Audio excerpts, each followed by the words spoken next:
Why is Ibrahim Traoré winning, and what lesson can greedy African leaders have to learn from him?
African leaders are well known as the most mafias and dictators who work for their own benefits.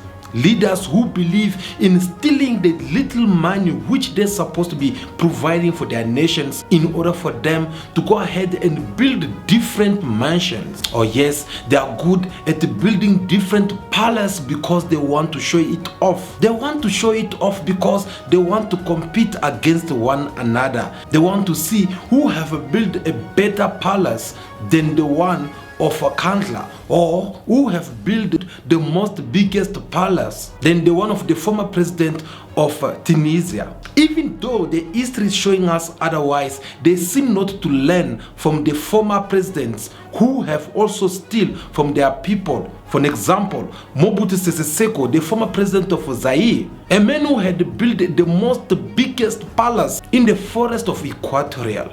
Yet today, this palace, it has been covered by the bushes, and all the billions of money which was invested over there, it has nowhere to be found anymore. I have the legitimacy of popular support behind me, which means that I've been elected for 7 years. My mandate will end at midnight on the 4th of December, 1991. You'll still be there in the year 2000. Well, why not? In 2 months, I'll be 60. The year 2000 is 10 years away. Why not? It was known as the Versailles of the jungle. On a hill overlooking untouched forest stands the ruins of Kawele. A magnificent 15,000 square meter palace complex, once the favorite home of Mobutu Sese Seko. Those who knew it remember a luxurious, almost surreal place. There was marble everywhere. It was so shiny, but also slippery. Today, what remains of the palace's rooms gives us a glimpse of Mobutu's legendary opulence. In this suite, the dictator's remote-controlled bed was once positioned on a cross carved into the rock. He worked hard. He would get up early and go to bed late at night. At 5:30, he was already up and making phone calls to know the general mood in the country.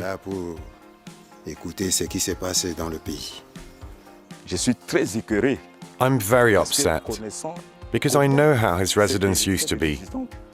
Seeing it like this today, it breaks my heart. It was a sumptuous palace, worthy of a great head of state and the great Zaire of the time. Mahogany doors, marble walls, or crystal chandeliers, Mobutu spared no expense lavishing millions on the complex. It was here that he welcomed heads of states from all over the world. Belgian King Baudouin and French Presidents Chirac and Mitterrand were here. There used to be a pool here and a fountain.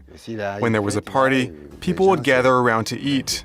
At night, it was a beautiful sight. C'est beau à voir. Why all this? Because the money which was invested in order for this palace to be built, it was not a clean money, and people have to come and destroy everything. I can go on with this kind of example for many different African leaders who have looted from their own people.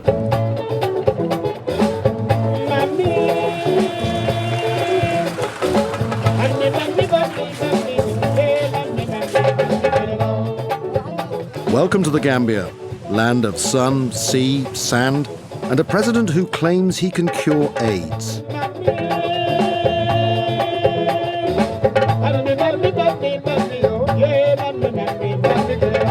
I get rid of the virus from the body of the human being, and that's what I do. And he's granted us special access to his healing sessions. Unusual. This is Africa. Welcome to Africa. Meet the President of the Gambia, Commander-in-Chief of the Armed Forces, Secretary of State for Defense, Chief Custodian of the Sacred Constitution of the Gambia, and now he says, miracle worker. Yahya Jammeh has, he says, received a mandate to cure AIDS as long as it's on a Thursday, and he says he can cure asthma as long as it's on a Saturday. What about the former president of Gambia, Yahya Jammeh, who had fled the country and left many luxury cars behind, which was found in the bush? Later on, the government have to put it on sale, all because this money, which was used to buy these cars, it was the stolen money of the people of Gambia.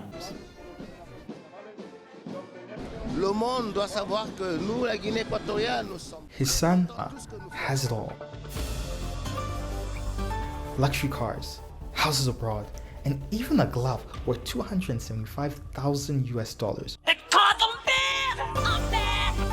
Worn by pop idol Michael Jackson. What about him? The Vice Premier Minister of Equatorial Guinea.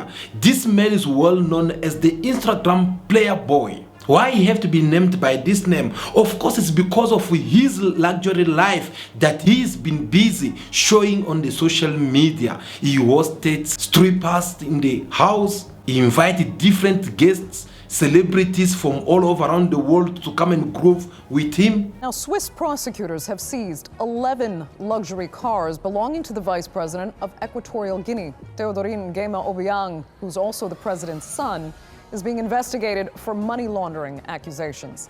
Now, the confiscated cars include a Porsche, Bugatti, Veyron, Aston Martin, and customized Ferraris. He does all these things not with the money that comes from his salary as a vice premier minister of Equatorial Guinea, but he does this with the money which he has been stealing from the Equatorial Guinea when people of Guinea, they are busy suffering and dying with poverty. Traore Nguema Obiang is the second most powerful man in the country. His father is the world's longest-serving president, Traore Obiang Nguema. The Obiang family has amassed a fortune running into the hundreds of millions of dollars. Yes! This same man is being investigated by different governments around the world and is being inside the court because of the money laundering and serious fraudulent allegations against him.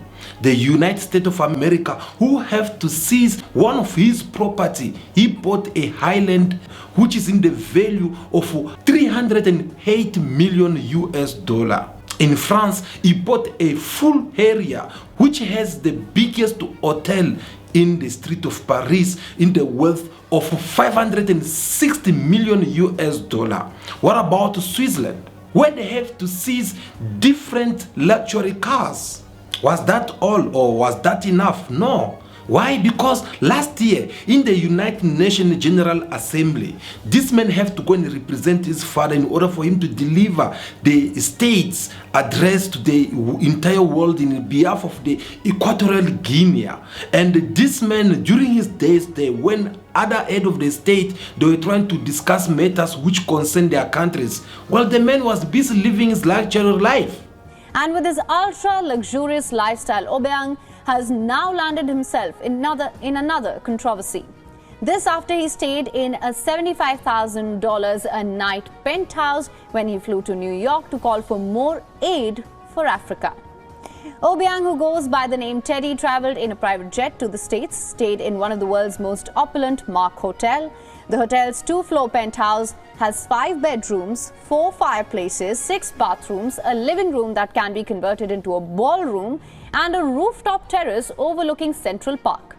Visuals and pictures shared by Vice President on his social media account showed him strolling around the suite and admiring the views in a light blue suit wearing a large watch.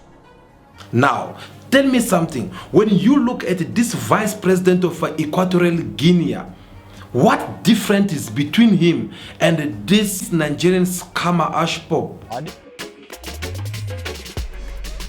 Hush Puppy is the #1 Yahoo boy in Nigeria.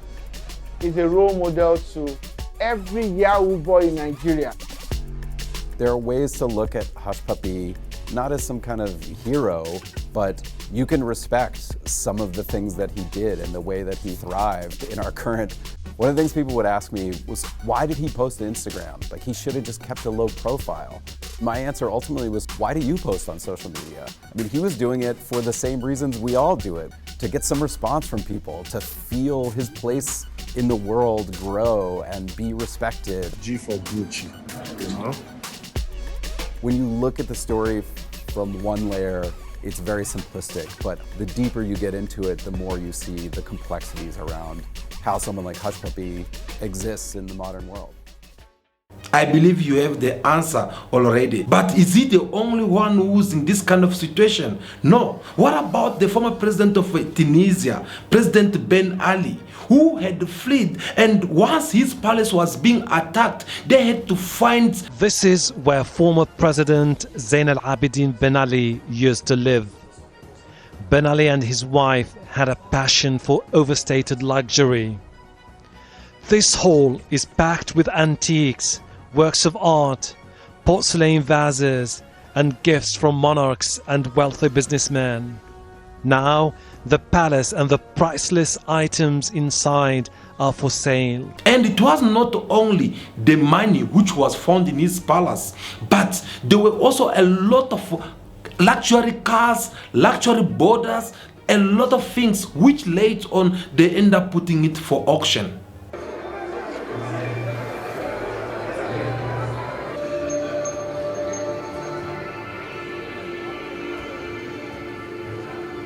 All these luxury cars, all these jewelries, all these expensive materials which they had collected from his palace, well, the government of Tunisia finally decided to put it out there for auctions so that they can collect this money. Why? Because this money, it was a stolen money and not a money which he earned from his own salary. But he had to take it by force because what can the people of Tunisia have to say? He's the one who's the commander-in-chief. He have just to do like this and everything will just happen like a stick of magic. So, these presidents, they are busy stealing from their people while their people, they are suffering.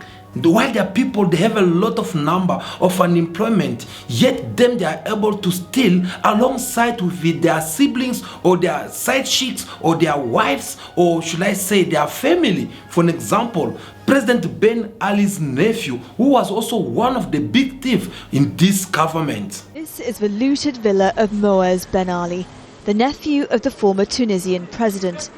The writing on the wall, this is the people's home. This is an extremely wealthy part of Tunis. Many of the Ben Ali family and also the Trabelsi family, that's Leila Trabelsi, who was married to the president, lived in this area. This is the ground floor, what used to be the ground floor. As you can see, it's just absolutely gutted, glass all over the place. We found this torn picture of Moaz Ben Ali. It's not clear when he fled. It's unlikely he'll ever be allowed back. It's the money from our customs duties. It's the money from the poor, the money from Tunisian business. It's all money from the Tunisian people. We're shown contracts which allegedly reveal members of the household sold fake visas for $30,000 each. There's frustration at the sheer wealth of this powerful family accumulated during their years in charge, and anger at reports the former leader and his wife left the country with stacks of gold. These women want Ben Ali brought to justice. They say their land was confiscated by the government and sold to the ruling family. As you can see, there's a lot of interest here in the local area, people just wanting to look around. This was the upstairs part, the bedrooms. There's not much left, just scraps of paper, bits of glass, and even the wallpaper has been stripped off as well.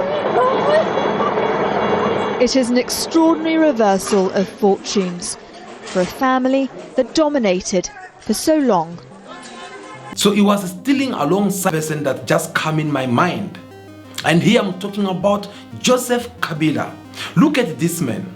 He came in power wearing boots as a soldier in support of his so-called father, Roland Desire Kabila. Story short, we then saw later on the father was assassinated by his own bodyguard for the reasons which we're still ignoring until now. After he have succeeded his father. Moi, Joseph Kabila, président de la République démocratique du Congo, je jure fidélité à la nation. The man have changed his life from poverty to something which we can't even describe, to enrich his own family and his own environment. Being stolen from the Congolese Reserve Bank, this man, he will die rich for the rest of his life because what he have stolen from the Congolese people is way too much that you can't even believe.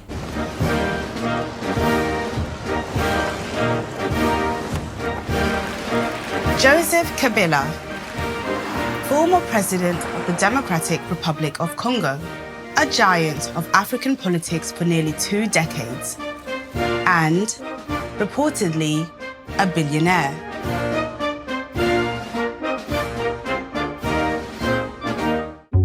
The DRC is rated as one of the most corrupt countries in the world.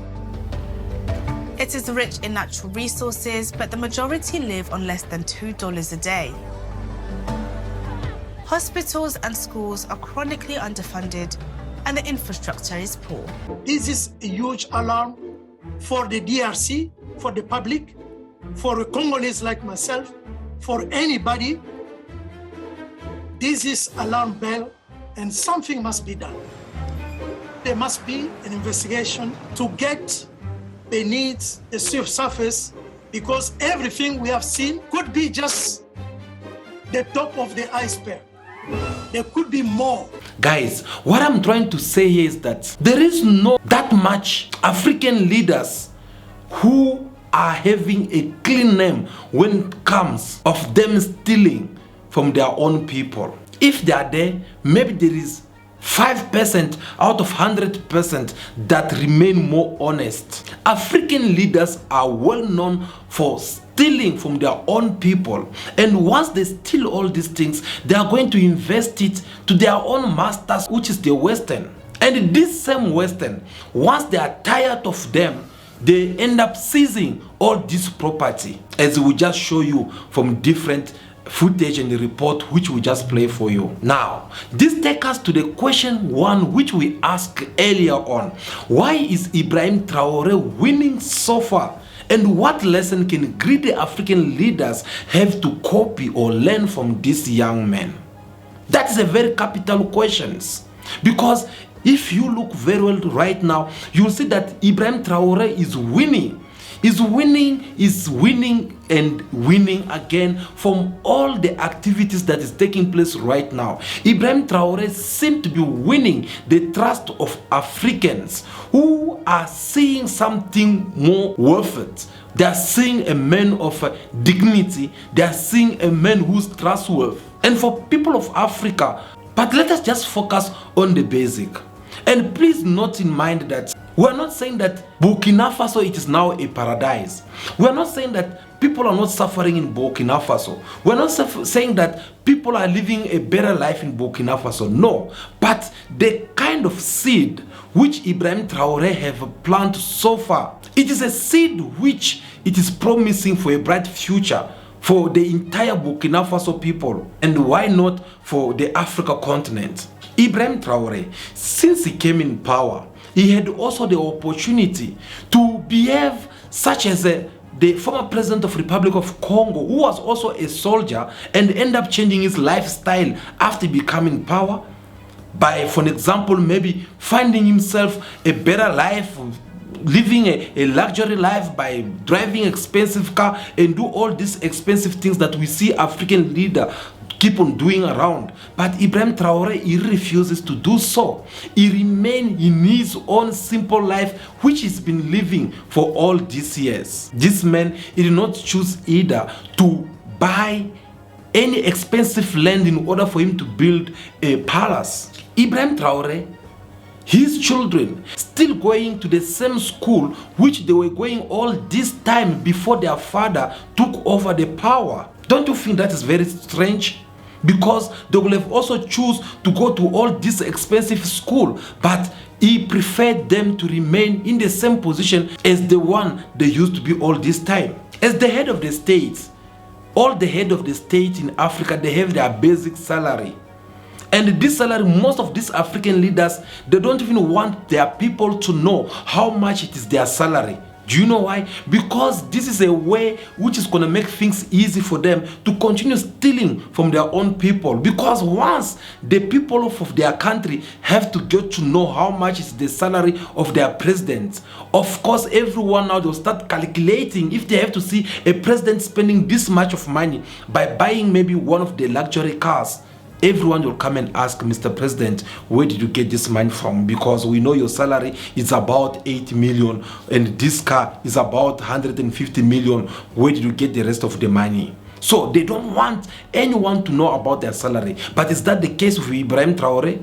No. Why? Because Ibrahim Traoré, he came more openly about his salary. And then he said that they are going to cut off in his own salary, they are going to cut a certain amount of money and give it to the government. Have you seen such a things from your own president?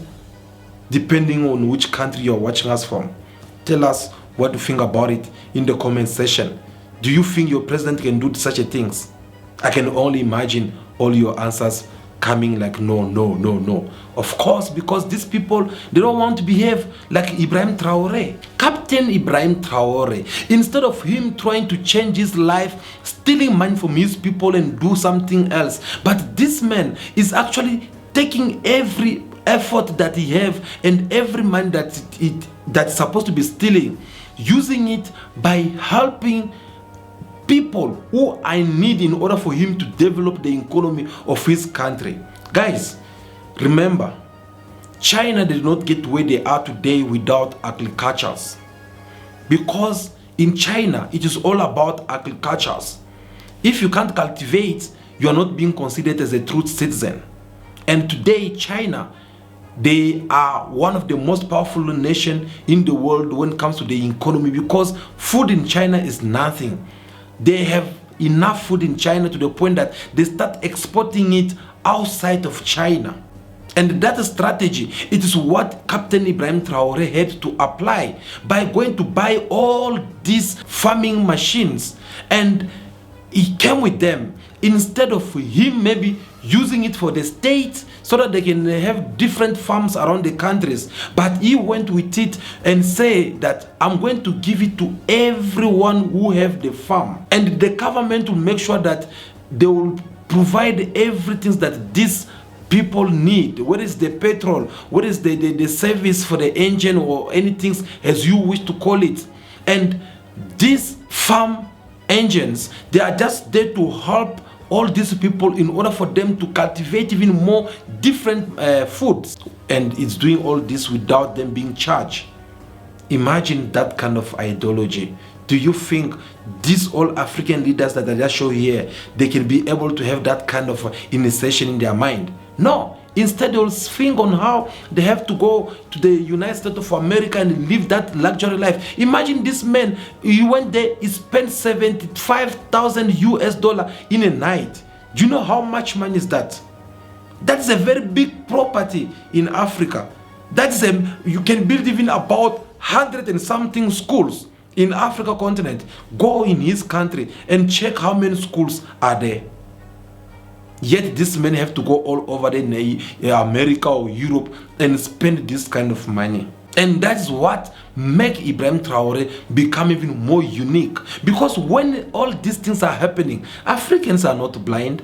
Africans can see. Africans have the ear to hear. And these Africans, they can tell us that this is the kind of leaders we need, and not this other one who's being known out there as the Instagram player.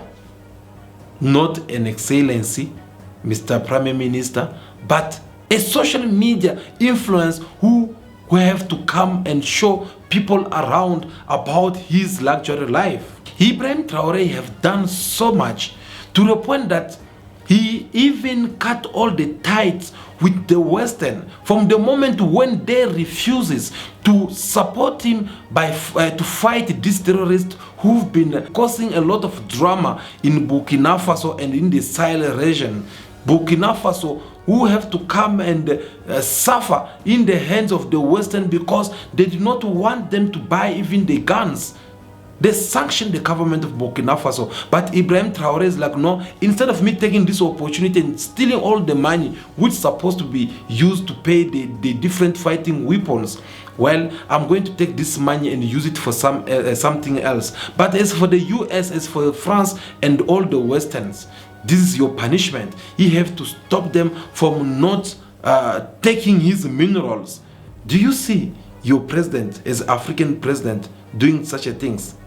Again, the answer will be no. Why? Because if they were having this kind of willing as the one for Ibrahim Traoré, I think they would have done this kind of things long time ago, and I don't think the Western they were gonna be able to continue having a last word to say when it comes to African leaders with their politics. But since our leaders are being controlled by the Westerns, and most of them they are puppets to the Western service, that's why you see them, they are stuck, and that make Ibrahim Traoré become even more different from them. But guys, what lesson can these African leaders have to take from Ibrahim Traoré? Because so far, every Africans out there, they are supporting Ibrahim Traoré, they love him, they are showing all the support to the man. Well, in order for African leaders to take a good lesson from Ibrahim Traoré, they first need to show that goodwill. Yes, the will that's showing that no, from now on, I'm no longer gonna steal from my people. From now on, I'm not gonna just spend the money on the useless things which I know tomorrow, once I'm gone, no one will remember me for that. From now on, I'm not gonna take money or allow any ministers in my government who will have just to come and steal the money and go somewhere in the Western and buy some properties there or buying expensive cars. Those kind of will is the first step which these African leaders need to learn from Ibrahim Traoré. Secondly, they must also now distance themselves from the Western, because the moment when each and every African leader will try to isolate themselves from the Western mafia, well, it's gonna be a bit challenging at the beginning, just as much we saw they did with the government of Niger or the one of Mali and the one of Burkina Faso, because there will always come those kind of threats which these people will come and tell that, okay, if you want to do this, we're gonna do this, we're gonna do that, like the way they are doing it again right now with Zelensky, the men whom they have used for all these years to fight Russia. But today, now that they see that they have lost, they are not winning against Russia, they are kind of like disrespecting him and do all those kind of things. So this kind of strategy, they'll apply it on you as an African leader when you want to distance yourself from these people. But what can you do? Well, if they do this to you, they try to threaten you, they say that they're gonna sanction you, they can do this and that, you also look in your country. There must be one thing which these people they really want to have from your country, and take that thing, use it against them. Ibrahim Traoré did it. collect all the minings which was belonging to the British, Americans or France, and he said from now on you guys are not allowed to produce any of our minerals here. We're taking away your license. Go back where you come from. Since you don't want to cooperate, go until when you make up your mind you come. Right now, that's why they go stuck. That's why they are trying to eliminate him, whether it's physically or politically, but they keep on failing. And don't be surprised whenever you see Ibrahim Traoré walking with his little revolver or in the military uniform, and don't be surprised or ask a lot of questions whenever you get to see Ibrahim Traoré greeting people with his hands folded in this way. Well, because the man, he have received a lot of temptations against his own life, but he keep on surviving because he's a soldier, and as a soldier you need to fight until your last breath, and that's what this man is doing. So African leaders, if they want their people, if they want African all over, whether it is in the continent or in the diaspora, to applaud for you as an African leader, then you need to follow the same strategy. We are seeing the president of Ghana is trying, of course, to follow the same roads by trying first to start approaching all these military governments of Burkina Faso, Mali, and Niger, and talking with them, because the many have just understand that no, actually, if it is working for them, perhaps it can also work for Ghana. So we shall wait and see for how long it's going to fall the same way, because whether it is a Mali, Burkina Faso, Niger, these people, they are no longer in African Union, because remember, they were all sanctioned over there. So they have created their own organizations which seem to be approved by millions and millions of Africans all over around the world,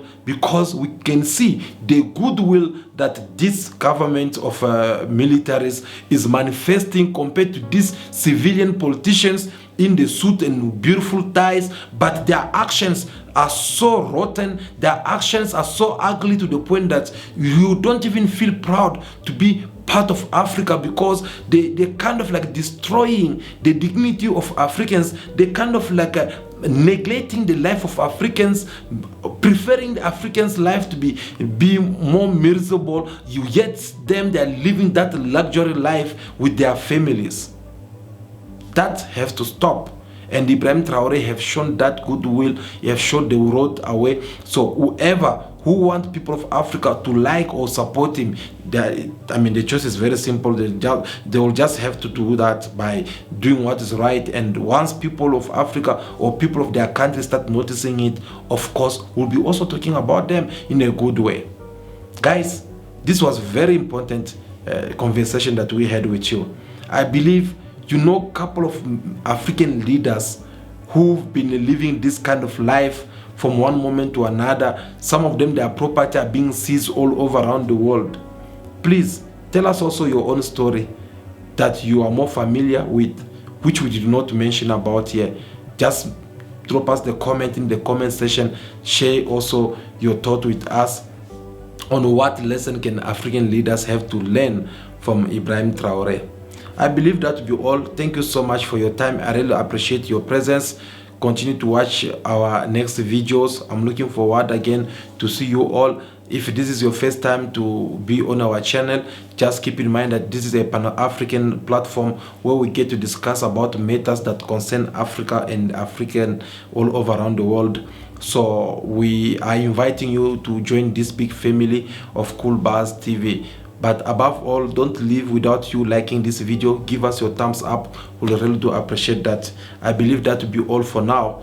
Continue to be yourself, be good, be kind, have respect for everyone in order for you to be respected. May God bless you all. I'll see you again very soon in our next video. Ciao, ciao.